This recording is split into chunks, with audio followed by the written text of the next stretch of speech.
अब हम लोग पढ़ेंगे कि CFSE को प्रभावित करने वाले कौन कौन से कारक होते हैं, यानी फैक्टर्स अफेक्टिंग CFSE।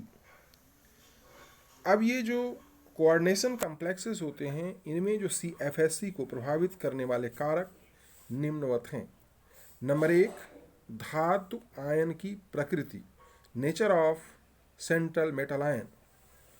CFSE का मान धातु की संक्रमण श्रेणी पर निर्भर करता है एवं इसका क्रम निम्नवत होता है। अब जैसा कि हम लोग जानते हैं कि जो सेंट्रल मेटल आयन होते हैं वो संक्रमण धातु तत्व होते हैं, और संक्रमण धातु तत्वों की 3 श्रेणियां होती हैं, 3D, 4D और 5D। तो जो 3D श्रेणी के अगर सेंट्रल मेटल आयन है तो उनकी ऊर्जा सबसे कम होगी CFSE, और अगर 4D श्रेणी का मेटल आयन है तो उसकी CFSE 3D से अधिक, और 5D श्रेणी के जो सेंट्रल मेटल आयन होंगे उनकी जो CFSE होगी सबसे अधिक होगी। अब यहाँ पर जो स्पष्ट है कि 3D से 4D अथवा 4D से 5D में जाने पर CFSE का मान बढ़ता है, और ये कितना बढ़ता है? लगभग 30 से 50% बढ़ जाता है, यानी 30 to 50% बढ़ जाता है। जैसे यहाँ पर है CONH3 6 to the power charge है जहाँ पर 3+ चार्ज, और यहाँ है रोडियम NH3 6 3+, और यहाँ है इरिडियम NH3 6 3+। अब यहाँ पर जो सबसे महत्वपूर्ण बात ध्यान देने योग्य है कि तीनों पर जो आवेश है वो समान है, तीनों में जो लिगैंड हैं वो समान है और उनकी संख्या भी समान है। लेकिन यहाँ पर ये 3D का तत्व है, ये 4D का तत्व है और ये 5D का तत्व है। तो जो 5D का सेंट्रल मेटल आयन वाला कॉम्प्लेक्स है इसकी ऊर्जा सबसे अधिक, उसके बाद फिर 4D की, और सबसे कम 3D वाले की है। अब जो दूसरा है जो CFSE को प्रभावित करता है वह धातु आयन की ऑक्सीकरण संख्या, the oxidation number of central metal ion. धातु आयनों की ऑक्सीकरण संख्या बढ़ने पर CFSE का मान बढ़ जाता है।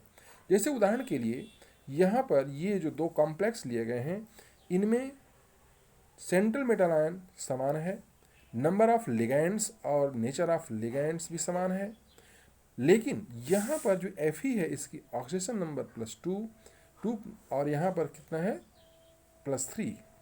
तो यहाँ पर जो ये ऑक्सीडेशन नंबर +3 वाले की जो CFSE होगी वह +2 वाले से अधिक होगी।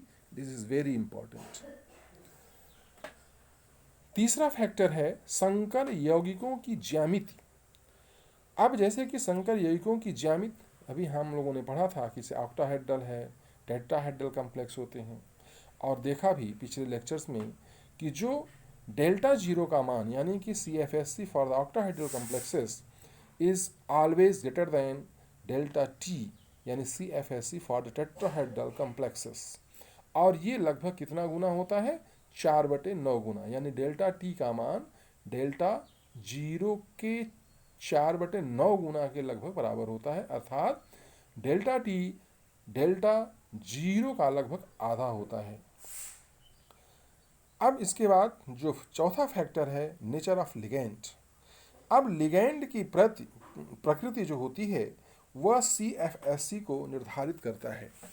अब यहाँ पर जो सबसे महत्वपूर्ण बात है कि जो दुर्बल लिगैंड होने पर CFSE का मान कम तथा प्रबल लिगैंड होने पर CFSE का मान अधिक होता है। यहाँ पर एक चीज़ और है कि लिगैंडों की प्रबलता दाता परमाणु पर निर्भर करती है। यदि कार्बन परमाणु दाता के रूप में कार्य करता है तो ऐसे लिगैंड अधिक प्रबल होते हैं अपेक्षाकृत उन लिगैंडों के जिनमें नाइट्रोजन परमाणु दाता की तरह कार्य करता है, और ये उनसे अधिक होते हैं अपेक्षाकृत जिनमें ऑक्सीजन परमाणु दाता की तरह कार्य करता है, और ये अपेक्षाकृत उनसे अधिक होते हैं जिनमें हाइड्रोजन दाता परमाणु का कार्य करता है। तो अर्थात ऐसे लिगैंड जिनमें कार्बन दाता की तरह कार्य करता है वो सबसे प्रबल, उसके बाद नाइट्रोजन दाता वाले लिगैंड, इसके बाद ऑक्सीजन दाता वाले लिगेंड, एंड उसके बाद लास्ट में सबसे दुर्बल होता है हैलोजन। अब दाता परमाणुओं की प्रकृति के आधार पर लिगेंडों के CFSC का मान निर्धारित किया जाता है। और यहाँ पर ये ध्यान देने योग्य बात है कि जब लिगेंडों को उनके CFSC के आधार पर आरोही क्रम में रखा जाता है तो एक श्रेणी बनती है जिसे हम लोग स्पेक्ट्रो रासायनिक श्रेणी कहते हैं, या इसको हम लोग स्पेक्ट्रोकेमिकल सीरीज कहते हैं। अब यहाँ पर जो स्पेक्ट्रोकेमिकल सीरीज है यह CFSC के आरोही क्रम में है।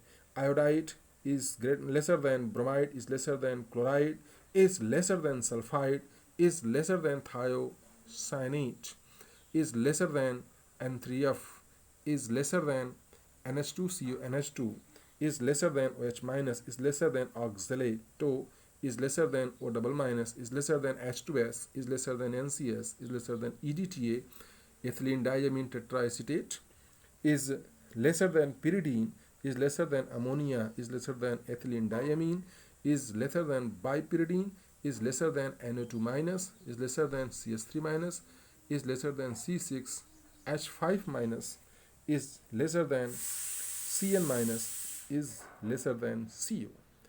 अब यहाँ पर ये जो ध्यान देने योग्य बात है कि अप टू यह अमोनिया के जो ऊपर वाले हैं ये सभी स्ट्रॉन्ग लिगेंड है।